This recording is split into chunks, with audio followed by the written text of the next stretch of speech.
आजो आजो आजो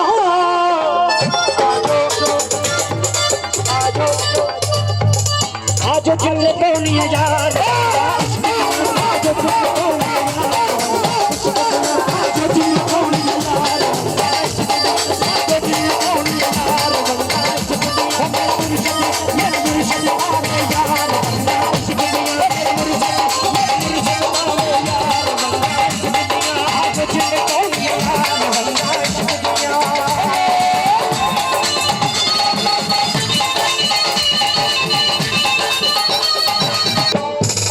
इन वंगा नूं हथ विच पाउण लई दिल तोड़ पैंदा है हथ विच पाउण लई दिल तोड़ना पैंदा है हथ विच पाउण लई दिल तोड़ना पैंदा है जिन्हां नूं समझ लग गई है उन्हां की आखिया इन वंगा नूं हथ विच पाउण लई कर बार तोड़ना पैंदा है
Yeah.